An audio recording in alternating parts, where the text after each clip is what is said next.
let me just do, yeah. So first of all, let me introduce Nicole. So Nicole Soames is a started life, she is going to go into more detail, but started life working as an account manager for Unilever before moving to head up the Tesco account at United Biscuits, which definitely gave her the grounding to set up Diadem Performance, which delivers commercial skills training for some of the biggest brand name companies in the UK.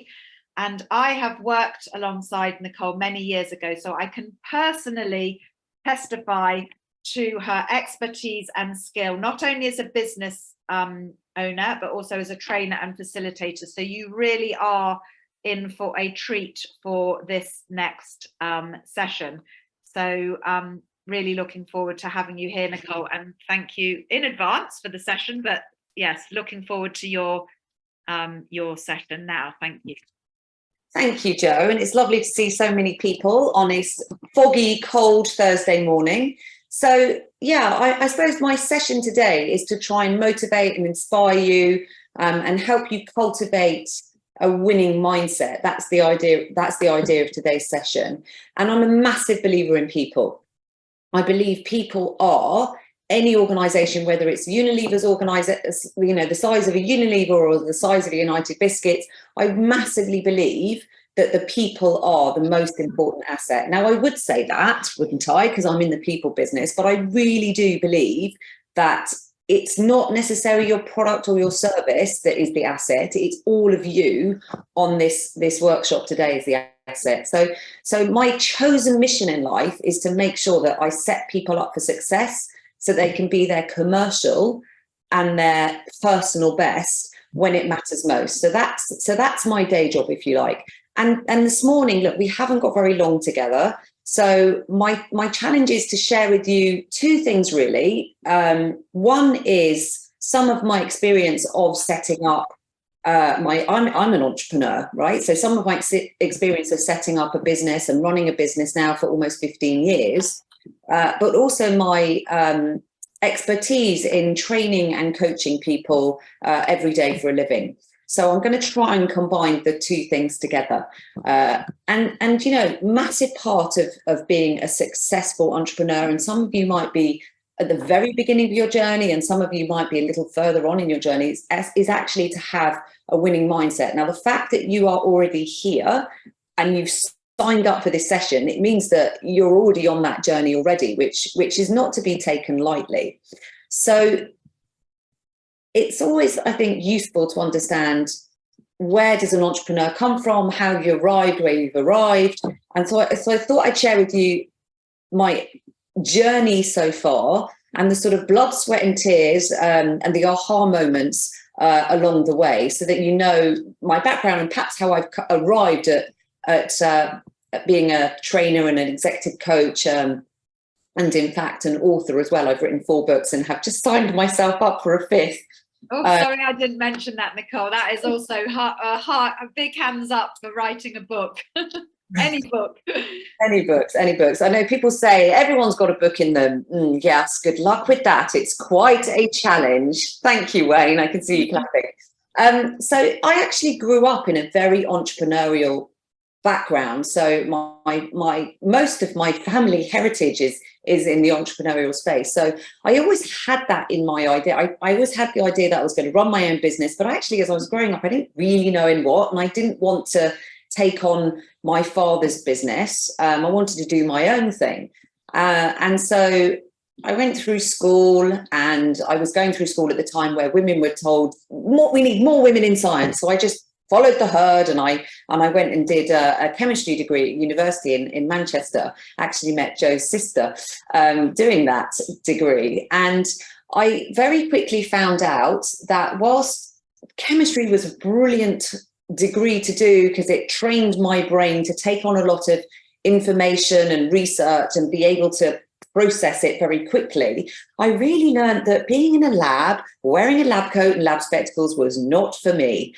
And so I joined uni, went through all the hoops that you had to. It was like The Apprentice, very intense selection process to join Unilever. And I joined Unilever, as Jo was saying, as an account manager, and I was very privileged to work in that organization and have amazing training and learn lots of commercial skills and techniques and be sent on lots and lots of training courses. And through my experience of Unilever and running big teams and heading up massive retail customer accounts, I started to appreciate that most of the training we had was very theoretical, and it was really good when it came to formulas and frameworks and techniques, but it really was very much devoid of the people skills that I think you needed to have commercial conversations. So I decided to retrain as a coach and a facilitator, and sort of backed myself. And backing yourself is really important mindset to have when you're an entrepreneur, because no one else is going to be there to help you. So you've got to really help yourself. So I pulled the ripcord, set myself up as a freelancer, and went to learn how other people were running training courses.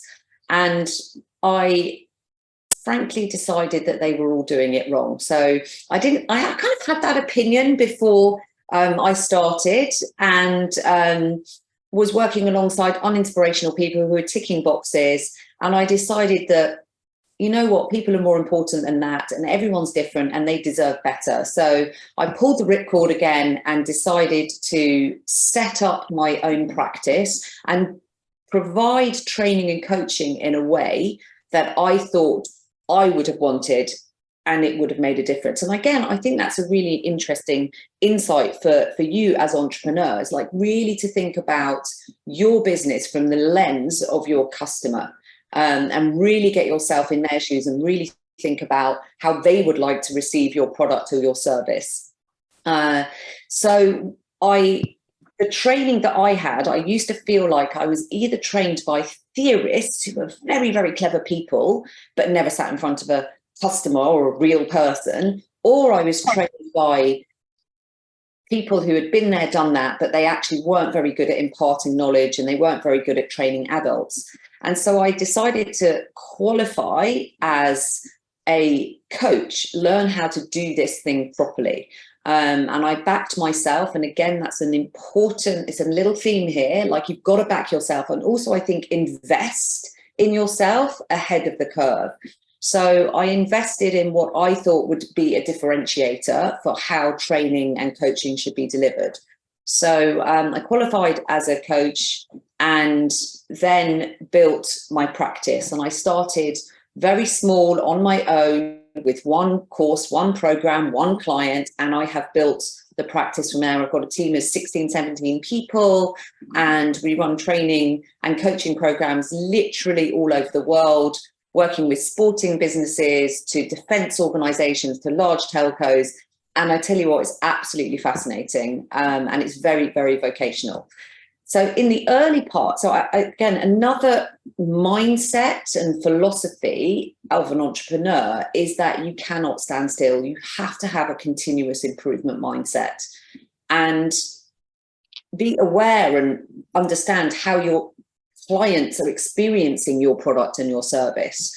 And I was feeling like there was something missing. So it was going really well, and I felt like there was some sort of connection, and I could do even better and become even more differentiated from the crowd.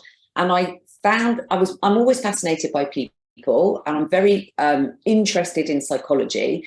And I stumbled across the idea of emotional intelligence, and I have now literally threaded EQ into everything that I do. And EQ is a competitive advantage. It's a differentiator. If you don't know much about it, I would really just try and read up on EQ, because it can really be your friend when you're trying to set yourself up for success. Emotional intelligence is a set of emotional skills and social skills that are most effective at influencing others. And as an entrepreneur, you are your business, and therefore you being the differentiator. People buy people.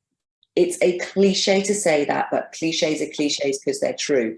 And you represent your organization and what you want your organization to be. So learning how to infuse EQ and emotional intelligence into everything that you do and everything that you stand for can help you differentiate yourself from the crowd. And that's my specialist topic. So I'm going to share with you some hints and tips and strategies that can help you acquire some of these skills and principles and philosophies so that you can be as successful as you can be.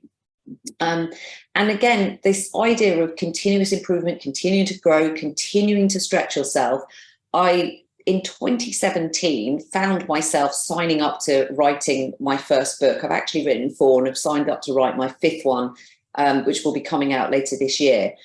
And if you keep operating in your comfort zone, which is where we always want to be as humans, we feel comfortable in our comfort zone. Problem is you won't grow. And if you don't grow, you're not going to realize your potential. So if you put yourself into your stretch zone and you do things that are a little bit scarier than you're doing today, then you will actually grow your comfort zone. So for me, that was writing books and accessing more people and sharing my philosophies with people that I'll never actually meet in person. So look, that's my journey. That's me. And hopefully you can see how you can transform from selling Jaffa cakes and digestives to doing something completely different, like sitting in front of people like yourself or working with amazing organizations like Aston Martin Racing or Liverpool Football Club or Virgin Media, some of our clients. So I'm going to divide up the talk today into these 3 categories. And I thought what would be useful was to try and make this as interactive as possible. So after I've gone through each of the kind of 3 topics that you can see on the screen, if you've got any burning questions, please raise your hand, ask me anything that you want to on the stuff that I've covered. I'm literally whistle-stop touring through a few philosophies and principles, but, get the most out of the time, pick my brains, that's why I'm here. So the idea is that you being the most important asset in your business and making sure that you're setting yourself up for success consciously and intentionally. I'd like you to think about how you can push yourself as far as possible. And I like to use analogies because analogies make things memorable. So there's football on most of our TV screens every night right now.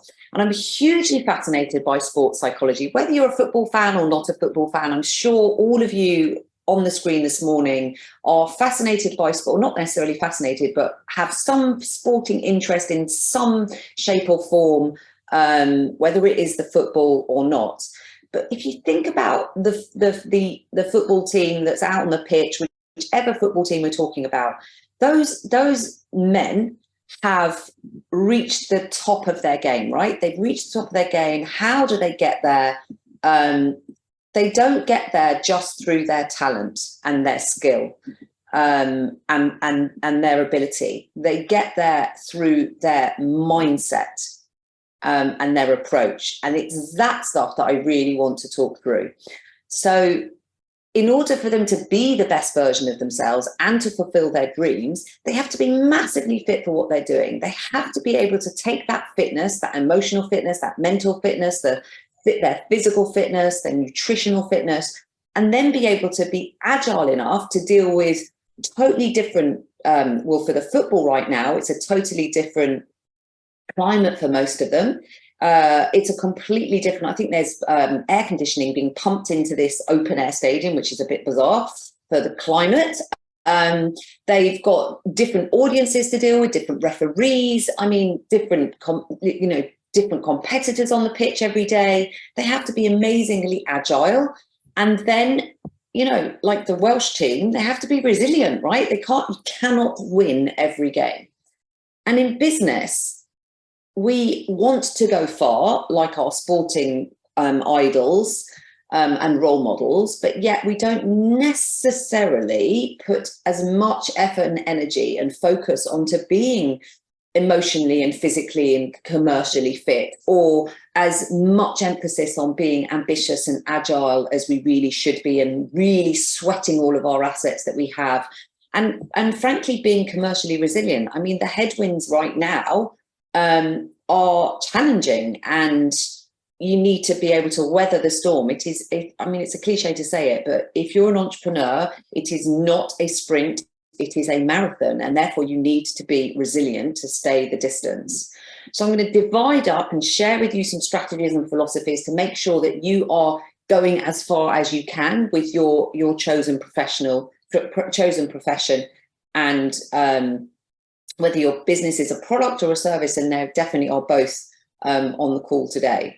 So if we start with fitness, right, making sure that you're emotionally and physically fit. And if I just dive into that topic to get us started, you know, we are way more emotionally driven than we think. You will make decisions about who you work with from a freelance perspective, which clients that you want to work with, what's your sourcing strategy. You will make those decisions based on how you feel. And on your mindset. And confidence is a very important ingredient for success. And tapping into and understanding how you feel is so fundamental. And Henry Ford's quote is massively relevant here. If you believe you can or you can't do something, you're probably right.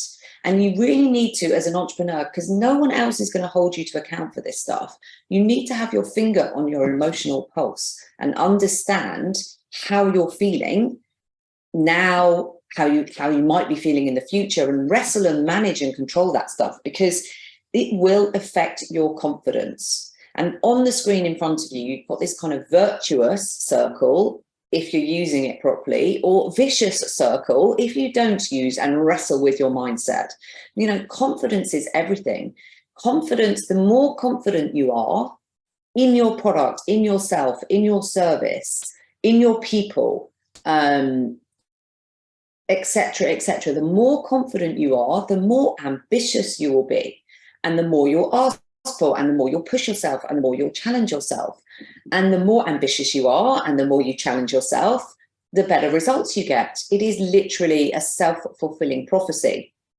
But if you don't feel confident, and you don't feel confident about your product, and you're putting it out there when it's not ready, or you don't feel like it's the best it can be, then it will be evident to the people that you are engaging with and you are talking to. So you've got to be able to understand and tune into what is your brain saying to you about your confidence. And we all have, like it or not, inner voices. And it's quite lonely being an entrepreneur on your own. As I was saying before, there's no one that will hold you to account. So, and no one who can hold a mirror up to you. So you've got to manage your mindset yourself. Now, we all have two wolves fighting a battle in our heads. You may have heard this story as a chimp, the chimp paradox. You may have heard this story like the good angel and the bad angel. But there is a battle between two wolves fighting it out in your head. And there's one wolf that says negative stuff to you, like, you know what, the headwinds next year aren't looking great, and we've got a global supply chain crisis, and there's an energy crisis. I mean, we've got like a massive, I can't remember what the terminology is for all the crises we've got going on. It's like a crisis demic or something like that. You know, if you allow that voice in your head to shout, it will win the battle. And entrepreneurs and the most successful people are able to tune in and feed the good wolf in their brain. And the good wolf in your brain is the wolf that stands for optimism, solution orientation. It stands for being more confident. It stands for reinforcing the things that have worked for you in the past. It stands for being optimistic. And part of your challenge as an entrepreneur is to make sure that you are feeding your good wolf. You know, you've got to know that the bad wolf will protect you and will help you. You can't kid yourself. But you also need to make sure that when you notice the bad wolf and you're not letting it shout too loud and win the battle. And that is a brilliant way of just, you know, it's not crazy to have a conversation with yourself, but, you know, do have conversations with yourself and ask yourself, hang on a second, am I feeding my good wolf here, or am I feeding my bad wolf here?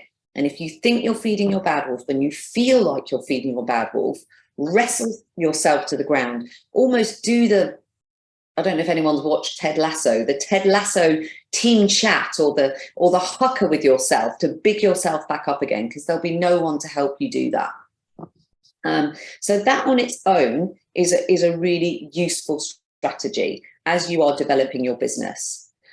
And it's so important because confidence is evident to other people when you are pitching yourself. I know a lot of entrepreneurs, some of you on this call might not have been trained in how to sell. Joe was doing some selling for you at the beginning of the session. Selling yourself and selling your service might be brand new to some of you. And if you don't feel confident about articulating your story and pitching your product and service, it will be extremely evident in how you communicate. And communication isn't just about what you say. It is important what you say, of course it is, but it's disproportionately important how you come across and your body language. And actually, it's that stuff that people notice in your communication more than anything else. So there's a couple of thoughts there for you on getting your head in the right place and making sure that you're emotionally and you're commercially fit for your entrepreneurial successful future. So I just thought I'd pause there for a minute and see if there are any questions or any comments. Wayne's got a question. He's waving at me. Go on, Wayne, unmute yourself, ask a question. Thank you. Very, very interesting. I'm so pleased the Work Avenue have got you here. It's fantastic. You're wonderful.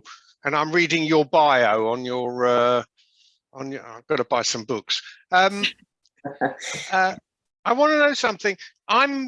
I know this is a personal question in front of everybody, but I'm sure it's applicable to other people.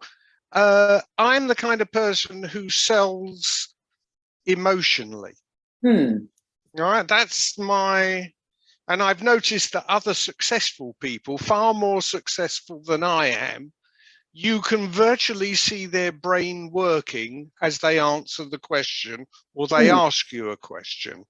Have you got any tips as how to change that way of speaking to somebody so that you are more business focused, so to speak? You're not responding emotionally.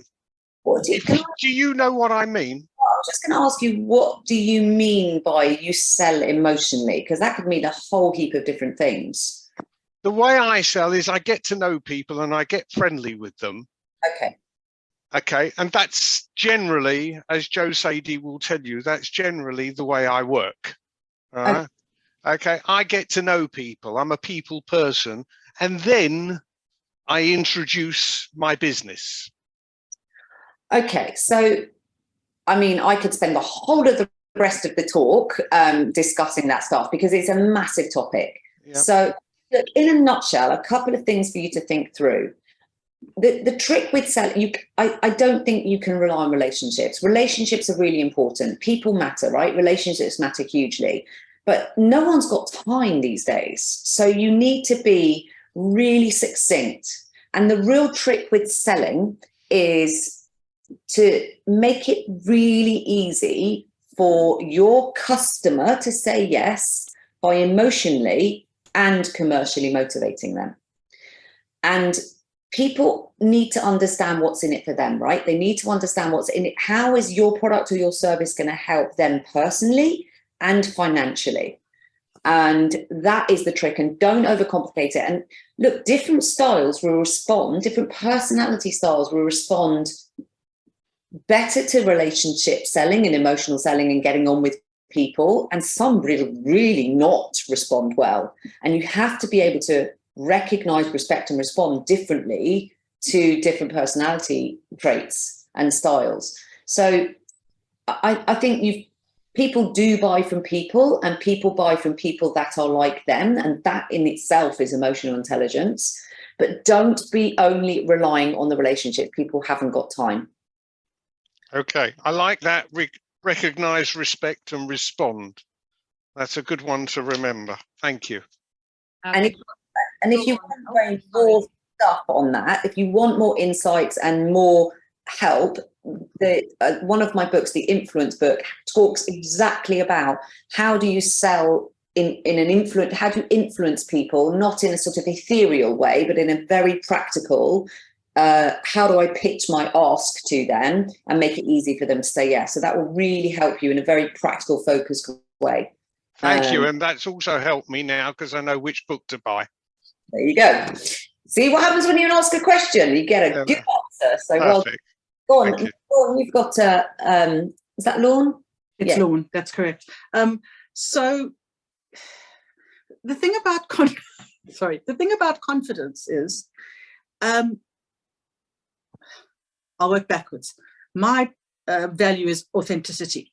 Yeah. Okay. If I plow too much into confidence, then I don't feel authentic. So there's like this Venn space between authentic and confident. Am I talking nonsense, or can you speak more about it?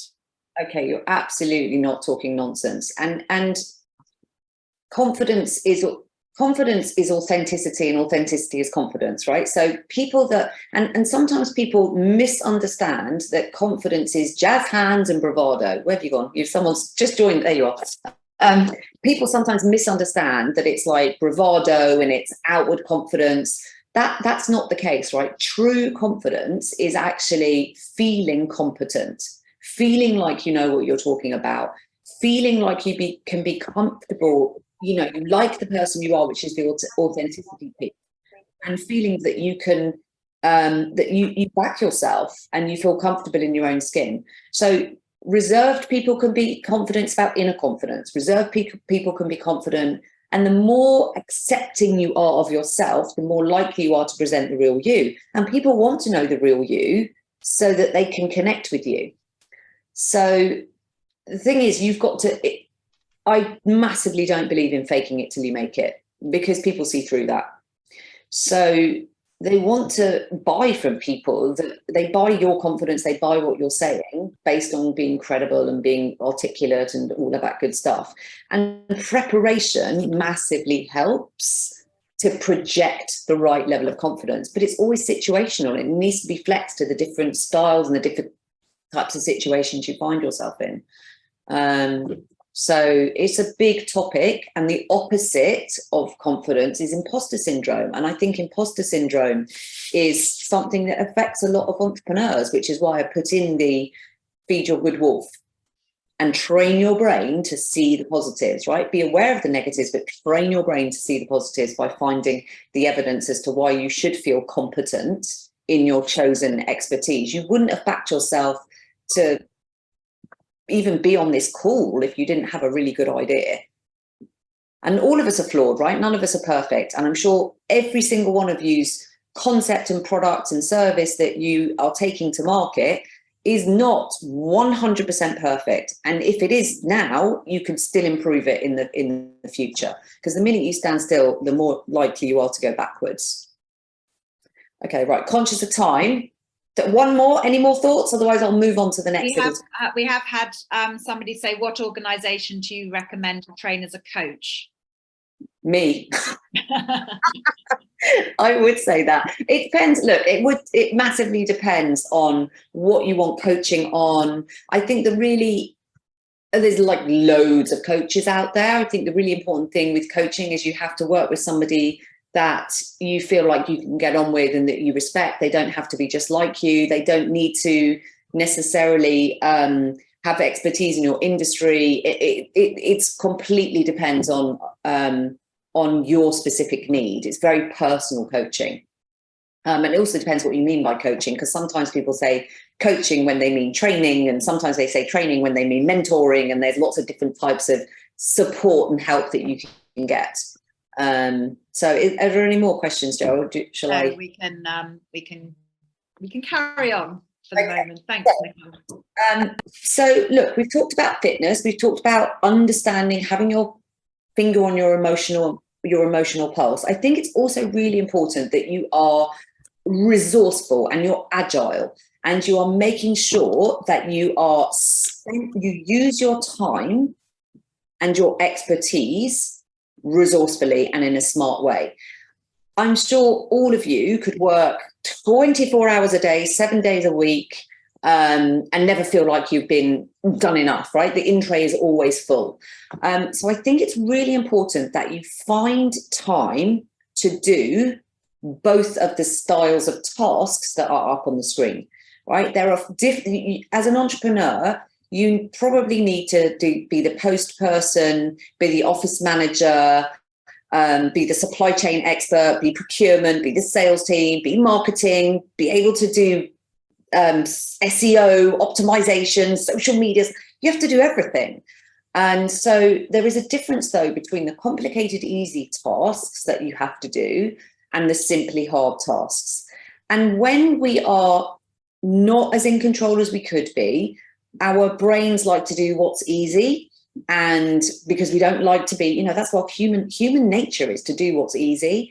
And so you'll find yourself being pulled more into the category of the complicated, easy task, but you have to make sure you find time to do both. And you have to do them in tandem as well. So a really helpful tool and it's not like, none of this stuff is rocket science, because only rocket science is rocket science. It's just, you've got to find the time to do the work.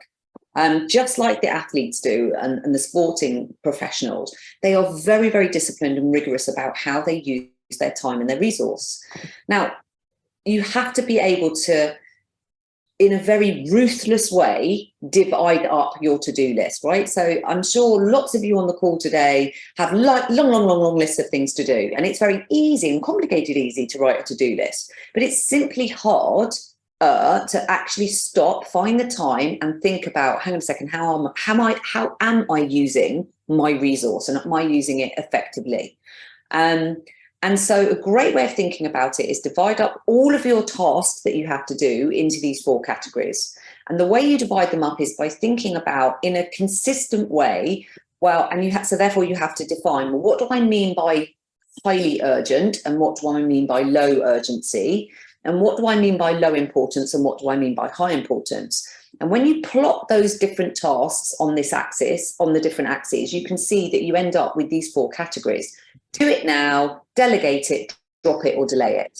So first of all, you've got to be brave, and you've got to make sure you're thinking in a disciplined way and a consistent way. Don't prioritize the tasks you want to do.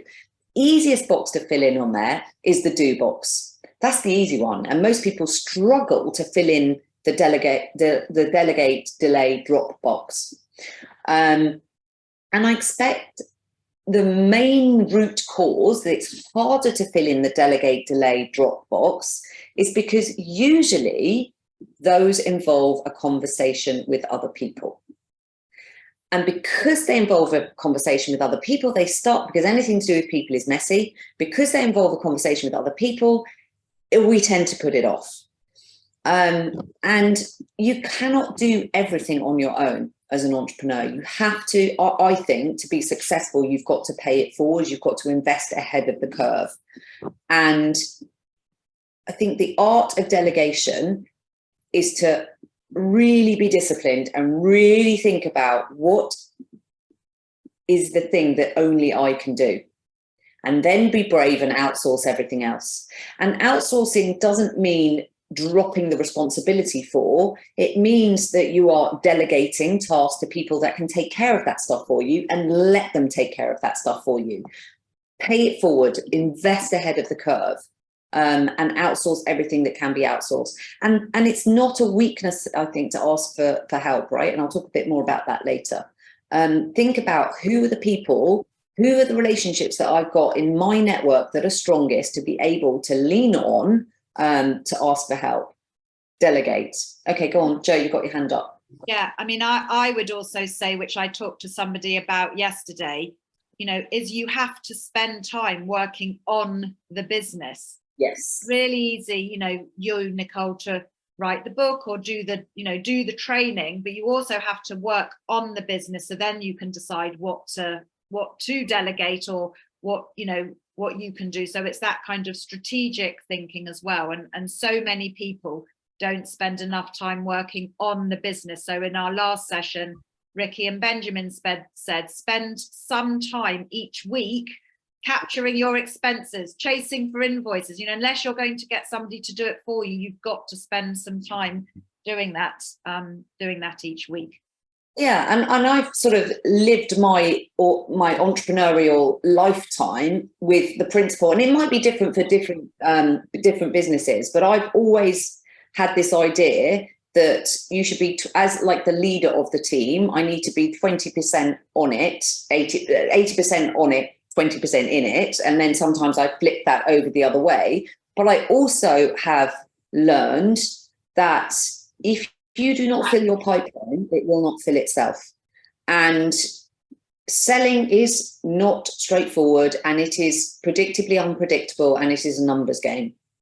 And I think that you should always have enough time to ensure that I think it's like a 70-30. For me, that works, right? The idea of I have to make sure that I have got 30% time to develop the business, whatever that means, whether that's client filling the pipeline, developing more content, writing the books, etc., etc. So, and then the rest of my time I spend running the business, doing the delivery, working with teams and coaching people. So always have your eye on, as Joe say, have time to be on the business, not just doing the do. And that's what, where are you drawn? More to the complicated, easy tasks? Are you drawn more to the simply hard tasks?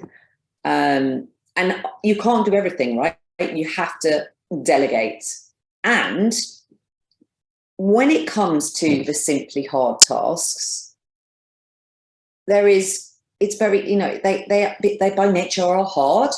And I would massively recommend that you don't delay too much the things that are simply hard, the strategic things. So a great way of thinking about managing the big tasks that you've got to do is to break them into bite-sized chunks. And here's a little analogy for you, an acronym for you as to how you can break down those tasks into bite-sized chunks. There is another way to add to your book list. There is a great book by a chap called Philip Tracy, who some of you may have heard of, and he wrote a book called Eat That Frog. And he talks about the idea that we all know what our frogs are. And if you do not eat your frog at the beginning of the day, it sort of ends up growing more heads and sort of sliming over your whole desk and bouncing. By the end of the day, it's there, and the frog just gets bigger and bigger. So, he would say to you, eat your frog. And this would be my recommendation as to how you can eat your frog in bite-sized chunks, like break it off, do it little and often, a bit like the previous speakers were sharing with you. I think this is an interesting one. The R here is like, what are the things that get in the way? What are your barriers? Are the barriers the complicated, easy things? Or just do those things. I can't do that until I've cleared my in tray or I've checked in on all my emails. Notice and be aware for you what the barriers are. Remove those distractions. Start early, which is like make some progress. You can't necessarily finish the whole task because it's simply hard. Make some progress, start early, do a little bit, do it often. Ask for help, we've already talked about that. Set yourself some okay, by this point, a little milestone, I will reward myself with a cup of tea or some chocolate or whatever it is. And set yourself deadlines. You need to hold yourself to account because there's going to be nobody else there.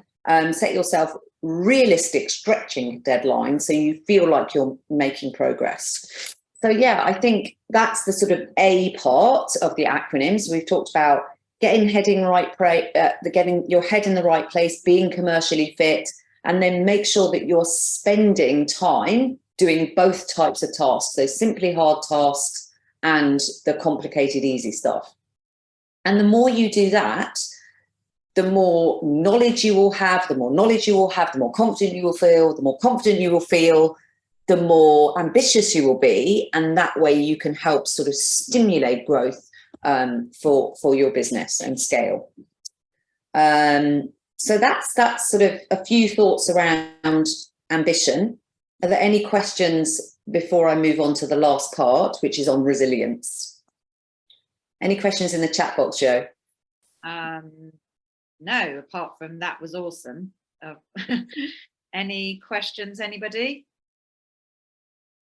Can't believe it. I think one question that I would like to put, Nicole, for those 4 Ds Obviously, delegation can be very difficult, as you said, when running your own business. What do you try to delegate, even though you know instinctively that you might do it better?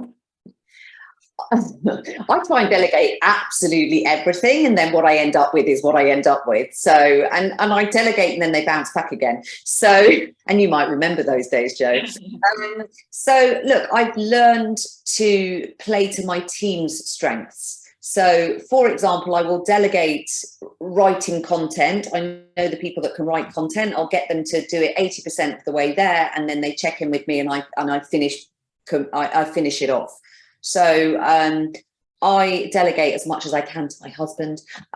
Good job he's not on this call. And I've just trained him to say yes to stuff, which is great. I've surrounded myself with people that I work well with and are prepared to accept delegation from me. But I delegate as much as I can. And then things bounce back when they bounce back. I suppose in a way I've got a little bit of a twinkle in my eye and a bit of chutzpah, and I'm as cheeky as I possibly can be. I lean on relationships where I think they work, they can take it. And I'm also pretty efficient. So I've trained myself to be efficient and use strategies like good is good enough, and it won't be perfect first time. So just get it out there and course correct as you go. Yeah. That's a really, really good point. Somebody who came to do a talk with us said, most of us, or 99.9%, are not brain surgeons. So good is good enough. Obviously, if you're a brain surgeon, then it has to be perfect. But I think that's a brilliant tip for everybody. Yeah. So especially things on like social media, everyone's like, oh, it has to be perfect. Well, it really doesn't. It just go out, put it out there if you are the one creating the content. It's funny, Jo, you should mention brain surgeons. I was coming back on Eurostar yesterday and got chatting to 3 neuro brain surgeons, professors who literally their profession was performing brain surgery when the patients are awake. And they were absolutely fabulous, these 3 guys. And we talked about how important emotional intelligence was to their role, how they weren't actually that good at it, and how they would delegate to each other in the middle of these mega surgeries. So even they're doing it. So and they are, I'm sure you are in the business of literally saving lives. They are literally saving lives. It couldn't be more high stakes. And they're still delegating. They delegate to nurses, they delegate to management, they delegate all the time, because most of us are not individual contributors, really. And you can't be successful just on your own. So delegation. And you know what? If you delegate and ask for help, then people might delegate some stuff to you, and you can be helpful to other people. Thank you. And Josh did ask what was the name of the book mentioned previously, but maybe what we'll do is we can send out links to Nicole's books so that everybody has them at the end. I'll make sure that I put that in when we send the slides. We'll send links to the books. And Eat That Frog was the book. Yeah, thank you. Eat That Frog. Yes, yeah. Okay, so look, last few minutes on the R part, which is all about resilience, and just flick through on the slides. It is not, I said this at the beginning, being an entrepreneur and running a business and scaling your business and developing it and taking it to, helping it realize its potential is going to require playing the long game, right? You're going to have to stay energized and motivated and resilient. And again, this requires emotional intelligence, and resilience is not something that you do. You can't do resilience. It's something that you have to nurture and you have to develop and you have to have. And all of us have wavering levels of resilience depending what's going on in our lives. So a bit like the stuff I was saying, tune in to what your brain is saying to you. We're way more emotionally driven than we think. You need to know what thought patterns are going on in your head. What do you say to yourself? Are you the sort of person that says to yourself, oh, next year is going to be terrible. I'm not going to get any new clients. Or every time I go to I pitch my product, everyone always gives me this feedback. I never get any investment. Or, you know, when I get, maybe if you're a relationship seller like Wayne was, you know, and I take it very personally when people say no to me. I mean, being resilient in selling your product and your service is fundamental. Are you only seeing the negatives? In, you know, when you get feedback's a gift, by the way. You should be absolutely actively asking for feedback on your product and service so that you can continuously improve it. Some people are perfectionists, right? They cannot let go unless it's 100% accurate. Are you setting yourself unrealistic expectations? So given that you are on your own and you are the person that has the responsibility for your organization, I think it's important that maybe you get coaching and you ask for help, but you can actually help I mean, that's the formal asking for help, but informally for yourself, ask yourself coaching questions like, well, what if I didn't think like that and I thought like this? How could that help me? You know, what are instead of I'm looking at negative, what are other ways for me to look at this? Well, what if being braver is an opportunity for me to develop my selling skills or my resilience? And if they said no, I definitely think from a pitching point of view, it's important that your pitch fit. How on earth can you be fit for selling if you don't do it a lot? How on earth can you be fit for procurement if you don't do it a lot? So I think if it doesn't work out like you thought it was going to work out, one door closes, another door will open. You obviously got to go and find that door. If the door closed, you've got to work out, well, what was the reason that door closed? And what were my learnings? What will I do again? What won't I do again? And what will I do differently? So that you can continuously improve. So ask yourself those questions, and asking for help is a massive strength. A lot of people don't ask for help when they actually should ask for help, and it will be the most sensible thing for them to do. So I would just ask Nicole, can you give any more tips on how to get over the idea of everything has to be 100% perfect? Any more tips on everything has to, give it a go, right? Ask yourself, well, hang on a second, if I spend all the effort and energy and all the investment and money on making this thing 100% perfect and then it doesn't work, you've got nothing left to invest on improving it. So the idea of minimum viable is a good one. Minimum viable, so that you can get some feedback. But it comes down to, where are you investing your effort and energy? Because you're investing your effort and energy just in one thing, that means you're probably doing the simply hard thing and you've forgotten about all the complicated easy things. You've got to spend time on all these different types of activities.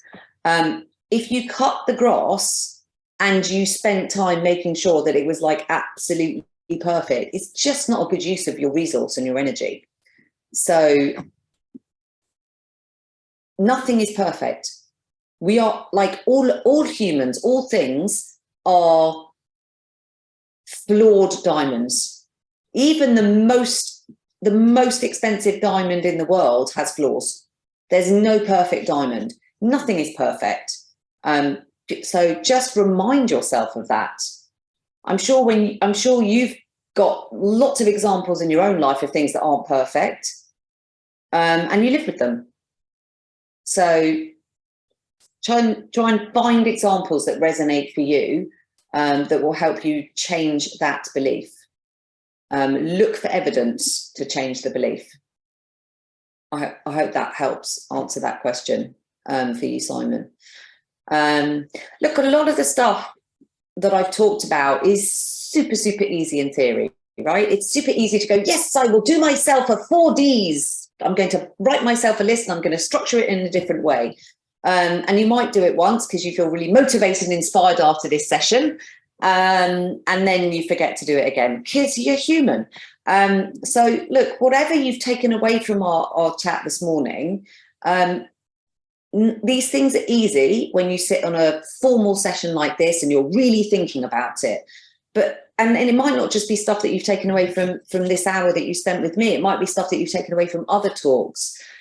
Trying to change, like form habits that are going to be disproportionately beneficial to you is not easy to do. But if you don't do the work, you've got to do the work. You can't expect to be the best version of yourself, produce the best outcomes for your organization if you don't change the habits. And it depends which strategy or philosophy you sign up to. There's lots of different research out there about how long it takes to change habits or form new habits. Whether you buy into the idea of it takes 10,000 hours to become world class. I mean, it's easy to say 10,000 hours, but you know what? 10,000 hours of not putting the conscious effort in, you're not going to lay down a new pathway. You've actually got to you've got to engage your brain and do the work. And that's the only way that you can satisfy yourself that you've achieved your full potential. And the only other thing that I would just finish off with, and then we'll open it up to a conversation and some more comments and questions, is there will always be people out there that do it better than you. And there will always be people out there that do it worse than you. So good is good enough. Just do what you do and do it brilliantly and be really proud of it. And then I think you'll be able to go far in your chosen field. So look, I'll stop sharing the screen and you can now pick my brains for the last 10 minutes or 5 minutes, however long we've got, on whatever would be most useful. Yeah, so if anybody's either got questions or just put your hand up, we'll unmute you. Thank you, Nicole. I mean, for one, I know that you're a good presenter and you've got some really great top tips and techniques, but really for me it was brilliant. But please, as Nicole said, who's got questions? I would like to know, one question that I've had is, from the tips that you've talked about today, what do you find that you have to put into practice most often as a business owner? I have to sometimes wrestle with myself to make sure I'm seeing the positives and talking optimistically. I'm massively resilient. And I mean, COVID definitely tested that resilience and the agility. But it's scarring, right? You don't forget that experience quickly and easily. And sometimes I have to find myself. I'm a big believer in practicing what you preach, and the idea of when I do the coaching and I run the training and I'm saying these things out loud, it kind of regularly notes to self me that I need to practice what I preach. So I think it's just holding myself to account on things like being optimistic and using optimistic language. I know full well that if I start doing too much delivery and not doing enough business development, it then ultimately impacts further down the line. So I think those are probably two of the most kind of hold myself to account things. And also, I really enjoy the delivery stuff. So I love spending time on that. So there's always things in all of our world that for everybody that you go, oh, that's the grunt work. I don't really like doing that stuff. That's, you have to do, sometimes we have to do the things that we don't enjoy much. So yeah, those would be a couple of things, but it is such a, it's a long haul, and it's not easy being an entrepreneur, but it's high risk, high reward. Somebody said, did you write your first book before you became a coach, or did it come later? And what was your publishing journey like? So I wrote, no. I wrote my first book a long time after I became a coach. And my publishing, Yeah, I mean, this is a good example of outsourcing. So I had no idea about the publishing industry and how it worked because I hadn't experienced it before. So I didn't understand the difference between self-publishing and going for, sort of more of a royalties model. And I learned very quickly that actually, hang on a second, I'm not a publisher and I don't have all the contacts and connections with wholesalers, and I'm not an editor and I don't do the artwork. And so you outsource it. So my publishing journey was find a really good publisher that you can work with and outsource it because they're the experts. I can write the book, but I haven't got time, and it's not what I'm not a publisher. I'm a trainer and executive coach. So that was a good example of outsourcing. Thank you. Wayne, we've got 1 minute, so make it snappy. That's impossible. I know, exactly. Right. Nicole, how often do you coach yourself, so to speak? In other words, if you read your book or wherever you go for your coaching, and then how much time do you spend refreshing on it? Because if one is changing their mindset or how often do you need to keep changing? Or do you know what I mean? I do. Great question.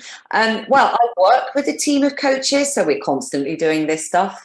And over the years, I've tapped into coaching for myself, actually. And, a couple of weeks ago, I worked with a very challenging group of individuals, and sometimes it's a 3-day workshop, and on the middle night I literally was asking myself many coaching questions and trying to talk myself off the ledge, so to speak. So in multiple different ways I have over the years either self-coached, had coaching conversations with my team, because we're all coaches. We can't help it, we do it naturally. Do you do a tape, or do you do a tape or a CD or a podcasts and stuff like that? No, not really. I mean, I have been on other people's podcasts, so there's a couple of that I've done over the years, but mostly I'm doing stuff in person. So, Can I book you for a podcast then? Let's talk. You can with me afterwards. We need to finish off, but I just want to say, I mean, Gitty summed it up saying, Nicole, that was amazing and very inspirational. I totally agree. You are a fantastic, really, really fantastic, Nicole. Thank you so